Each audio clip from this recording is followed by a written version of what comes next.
Hello dear students, welcome to यार academy.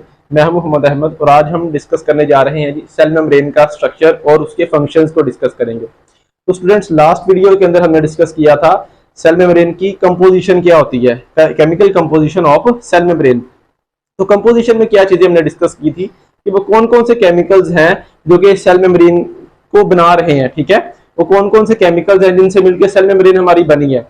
तो students, आज का जो टॉपिक है हमारा स्ट्रक्चर, वो भी इससे ही रिलेटेड है। यानी जो अरेंजमेंट है केमिकल्स की वो कहलाती है जी स्ट्रक्चर। यानी वो जो केमिकल्स है ना जो सेल मेम्ब्रेन को बना रहे होते हैं वो कैसे अरेंज है, उनकी तरतीब कैसे है। ठीक है, उनकी तरतीब क्या है सेल मेम्ब्रेन को बनाने में, ये कहलाती है जी स्ट्रक्चर ऑफ सेल मेम्ब्रेन। तो स्टूडेंट्स, हम स्ट्रक्चर को डिस्कस करते हैं।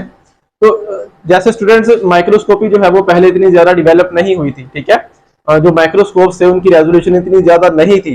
तो साइंटिस्ट का ये ख्याल था कि जो सेल मेम्ब्रेन है वो कैसे है जी, सेल मेम्ब्रेन के अंदर केमिकल्स कैसे हैं। उनका ये ख्याल था कि सेल मेम्ब्रेन के अंदर एक लिपिड की बायलेयर है। ठीक है, this is the lipid bilayer. ये फास्फोलिपिड मॉलिक्यूल्स है। ठीक है, और इनकी एक बायलेयर बनी। बायलेयर कहते हैं दो लेयर्स बनना। ठीक है, एक ये वाली लेयर है और एक ये वाली, और उनकी जो टेल रीजन्स है वो उनकी डायरेक्शन आमने सामने है। ठीक है, ये है जी tail regions of lipid phospholipids, और ये हेड है उनके। ठीक है, these are the heads. Scientist का ये कहना था कि जो बायलेयर है उसके ऊपर और उसके नीचे, ठीक है, बायलेयर के ऊपर और नीचे प्रोटीन्स की लेयर्स है। ठीक है, जस्ट लाइक के जो सैंडविच के अंदर हम देखते हैं। ठीक है, जस्ट लाइक सैंडविच के जो ब्रेड्स जो है उन्होंने कवर किया होता है ऊपर और नीचे से मटेरियल्स को। ठीक हो गया, तो इसी वजह से इस मॉडल को हम सैंडविच मॉडल भी कहते हैं, sandwich model of cell membrane या unit membrane model of cell membrane. तो यहां तक हो गया जी हमारा unit membrane model. Next students, जैसे जैसे माइक्रोस्कोपी डेवलप होती गई, माइक्रोस्कोप्स की रेजोल्यूशन बढ़ती गई, जो हमें ज्यादा से ज्यादा बारीकियां नजर आने लगी सेल मेम्ब्रेन की या सेल के स्ट्रक्चर्स की, तो वैसे वैसे ही साइंटिस्ट ने देखा कि भाई ये तो ऐसा मतलब पॉसिबल नहीं है कि जो प्रोटीन की लेयर है वो यूनिफॉर्मली पाई जाए। ठीक है, ऐसा पॉसिबल नहीं है। तो नेक्स्ट क्या हुआ जी, साइंटिस्ट ने कहा कि प्रोटीन्स की लेयर्स यूनिफॉर्मली नहीं पाई जाती, यूनिफॉर्मली नहीं पाई जाती। लिपिड की बाइलेयर तो मौजूद है लेकिन प्रोटीन्स की लेयर्स जो है वो यूनिफॉर्मली नहीं पाई जाती। असल में क्या होता है कि लिपिड बाइलेयर के दरमियान कहीं कहीं पे प्रोटीन्स के मॉलिक्यूल्स धंसे हुए हैं, एम्बेडेड है। ठीक है, जैसे मैंने यहाँ पर ड्रॉ किया स्टूडेंट्स, ये वैसे ही लिपिड की बाइलेयर है, फास्फोलिपिड की बाइलेयर। ठीक है, ये फास्फोलिपिड की बाइलेयर है, ये ऊपर नीचे वाली लेयर, ये ऊपर वाली layer, this is phospholipid bilayer. और ये जो मैंने ड्रॉ किया दिस इज इंटेग्रल प्रोटीन। ठीक है, ये भी इंटेग्रल प्रोटीन है। ये है जी पेरिफेरल प्रोटीन्स। साइंटिस्ट का ये कहना था कि ये जो लिपिड की बाइलेयर है इसके दरमियान कहीं कहीं पे प्रोटीन के मॉलिक्यूल धंसे हुए हैं लिपिड की बाइलेयर के दरमियान। ठीक है, उनकी लेयर एक यूनिफॉर्म नहीं बनी हुई, वो जस्ट मॉलिक्यूल्स जो है प्रोटीन के वो कहीं कहीं पे धंसे हुए हैं। और ये है जी ग्लाइकोलिपिड्स और glycoproteins, these are the glycoprotein glycolipids. अब स्टूडेंट्स, अगर मान लें कि ये सेल मेम्ब्रेन का स्ट्रक्चर है, ठीक है, और फर्ज करें कि ये जो है वो अंदर वाला एनवायरनमेंट है सेल का, और ये सेल के बाहर वाला एनवायरनमेंट है। ठीक है, जो ऊपर है वो सेल के बाहर वाला एनवायरनमेंट है और नीचे जो है वो सेल के अंदर वाला एनवायरनमेंट है। तो जो ग्लाइकोलिपिड्स और ग्लाइकोप्रोटीन्स है ना, वो सेल के बाहर वाले एनवायरनमेंट वाली सरफेस पे भी पाए जाते हैं। मतलब सेल मेम्ब्रेन की वो वाली सरफेस जो कि फेस कर रही है बाहर वाले एनवायरनमेंट को, जिसको हम एक्स्ट्रा सेलुलर एनवायरनमेंट भी बोल देते हैं। ठीक है, जो ग्लाइकोलिपिड्स और ग्लाइकोप्रोटीन्स वो बाहर वाले एनवायरनमेंट की सरफेस पे भी पाए जाते हैं, और अंदर वाली जो सरफेस है सेल मेम्ब्रेन की वो वाली सरफेस जो कि अंदर वाले एनवायरनमेंट को फेस कर रही है, ये जो ग्लाइकोप्रोटीन्स और ग्लाइकोलिपिड्स हैं ये इधर भी पाए जाते हैं। ठीक है, और इनकी अमाउंट बहुत कम होती है ग्लाइकोलिपिड्स और ग्लाइकोप्रोटीन्स की as compare to lipids and proteins. ठीक हो गया, तो ये जो मॉडल है, ये जो आइडिया है, ये कहलाता है जी फ्लूइड मोज़ेक मॉडल। ठीक है, अब हम फ्लूइड मोज़ेक मॉडल को देख लेते हैं। वो कहता है कि protein molecules are embedded in lipid bilayer in a mosaic manner. तो मोज़ेक मैनर का स्टूडेंट्स क्या मतलब होता है? मोज़ेक मैनर, मोज़ेक कहते हैं कहीं कहीं, ठीक है, कहीं कहीं पे पाए जाना। ठीक है, इस मॉडल के अकॉर्डिंग क्या है कि प्रोटीन के मॉलिक्यूल्स जो हैं वो लिपिड बाइलेयर के दरमियान, लिपिड बाइलेयर में कहीं कहीं पे बिखरे हुए हैं या कहीं कहीं पे बिखरी हुई हालत में पाए जा रहे हैं। ठीक है, वो यूनिफॉर्मली लिपिड बाइलेयर के ऊपर या लिपिड बाइलेयर के नीचे नहीं पाए जाते। कहीं कहीं पे प्रोटीन के मॉलिक्यूल्स जो हैं वो एम्बेडेड हैं, स्टक हैं with in the lipid bilayer molecules. ये कहलाता है जी फ्लूइड मोज़ेक मॉडल। और स्टूडेंट्स इन दोनों मॉडल्स में से जो ज्यादा जिसको जो है वो माना जाता है, जो ज्यादा जिसकी इंपॉर्टेंस है वो है जी फ्लूइड मोज़ेक मॉडल, ठीक है। और जो यूनिट मेम्ब्रेन मॉडल है वो आउटडेटेड हो गया। It was all about the structure of the cell membrane. Next हम देख लेते हैं स्टूडेंट्स कि व्हाट आर द फंक्शंस जो कि हमारी सेल मेम्ब्रेन परफॉर्म कर रही है। तो पहला फंक्शन है जी ट्रांसपोर्ट ऑफ मटेरियल्स। इस फंक्शन को हम नेक्स्ट डिटेल के अंदर डिस्कस करेंगे, इस वजह से मैं इसको इधर इसकी डिटेल इधर नहीं बता रहा। जो दूसरा फंक्शन है वो है जी प्रोटेक्शन एंड सपोर्ट। ये हमारी जो सेल मेम्ब्रेन है वो प्रोटेक्शन और सपोर्ट कैसे देती है हमारे सेल को। स्टूडेंट्स कोई भी फॉरेन मॉलिक्यूल, कोई बाहर से कोई आने वाला मॉलिक्यूल, ठीक है, आया कि वो पैथोजन है, मतलब आया कि वो सेल के लिए हार्मफुल है या नहीं है, सेल मेम्ब्रेन उसको क्या करती है जी, चेक एंड बैलेंस करती है उसका, ठीक है, उसको देखती है, ठीक है। और अगर तो वो मॉलिक्यूल हार्मफुल नहीं है, नुकसानदेह नहीं है, तो उसको एंट्री उसकी करवाती है, अदरवाइज उसकी एंट्री नहीं करवाती। इस तरह से समझ ले जैसे गार्ड होता है, ठीक है, जैसे रखवाली का, इसी तरह से जो है हमारी सेल मेम्ब्रेन जो है जस्ट लाइक गार्ड, वो हमारे सेल को गार्ड कर रही है, उसकी हिफाजत कर रही है। This is the protection. और दूसरा फंक्शन है जी सपोर्ट। सपोर्ट कैसे प्रोवाइड कर रही है स्टूडेंट्स, हमारी जो सेल मेम्ब्रेन है वो क्या है जी, बाउंड्री है सेल की, ठीक है। मिसाल के तौर पर मैं इधर सेल ड्रॉ कर रहा हूं जो कि स्फेरिकल है, एनिमल सेल्स होता है एग्जांपल के तौर पर, ठीक है। दिस इज द न्यूक्लियस, ठीक है, ये न्यूक्लियस होता है सेल का, ये सेल मेम्ब्रेन है, ठीक है। और ये जो है स्टूडेंट्स ये कहलाता है जी साइटोप्लाज्म।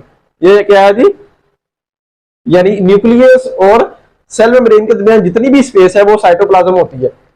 तो स्टूडेंट्स ये जो साइटोप्लाज्म है ना, इसकी कंपोजिशन ये है कि ये 90% वाटर पर मुश्तमिल होता है, इसमें 90% पानी होता है। तो इतना ज्यादा पानी होने की वजह से इसकी जो नेचर है वो फ्लूइड नेचर है, ठीक है। तो अगर इसके इर्द गिर्द बाउंड्री ना हो, ठीक है, इसके गिर्द अगर कोई बाउंड्री ना हो साइटोप्लाज्म के, तो ये तो फ्लो कर जाए, ठीक है। तो बाउंड्री होने की वजह से इसको एक सपोर्ट मिलती है, जिसकी वजह से ये इसकी फ्लूइडिटी और उसकी जो शेप है वो मेंटेन रहती है, बरकरार रहती है, अदरवाइज इट कैन फ्लो, ठीक है। तो नेक्स्ट फंक्शन है student cell recognition. Cell recognition means कि सेल एक दूसरे को पहचानते हैं, ठीक है, due to cell membrane. Cell membrane पर कुछ ऐसे मॉलिक्यूल्स होते हैं, सेल मेम्ब्रेन पर कुछ ऐसे मॉलिक्यूल्स होते हैं जो कि हर सेल के मुख्तलिफ होते हैं, ठीक हो गया। वो मॉलिक्यूल्स कौन से, यानी glycoproteins. Glycoproteins are actually the markers, cellular markers. हर सेल पर, हर जो है वो स्पेसिफिक सेल पर एक मखसूस किस्म के सेल पर मखसूस किस्म के मॉलिक्यूल्स होते हैं जिनको हम ग्लाइकोप्रोटीन्स बोलते हैं, ठीक है। इन्हीं ग्लाइकोप्रोटीन्स की बिना पर मुख्तलिफ होने की वजह से सेल्स एक दूसरे को रिकॉग्नाइज करते हैं, ठीक है। मतलब हर सेल की शिनाख्त जो किस वजह से होती है, उस पर पाए जाने वाले मखसूस किस्म की ग्लाइकोप्रोटीन की वजह से। जैसे मैं मिसाल लेता हूं जी, एक टी लिम्फोसाइट्स होते हैं, ठीक है, टी लिम्फोसाइट्स। टी लिम्फोसाइट्स के अंदर क्या होता है स्टूडेंट्स, एक CD4 रिसेप्टर्स होते हैं। CD4 रिसेप्टर्स, उनकी नेचर भी क्या होती है, ग्लाइकोप्रोटीन ही होती है। उन CD4 रिसेप्टर्स की वजह से हम कहते हैं कि ये टी लिम्फोसाइट्स है, ठीक हो गया। इस वजह से हम कह सकते हैं कि सेल मेम्ब्रेन जो है वो सेल रिकॉग्निशन में बड़ा इंपॉर्टेंट रोल प्ले करती है। अगला फंक्शन आता है जी सेल एडहीजन।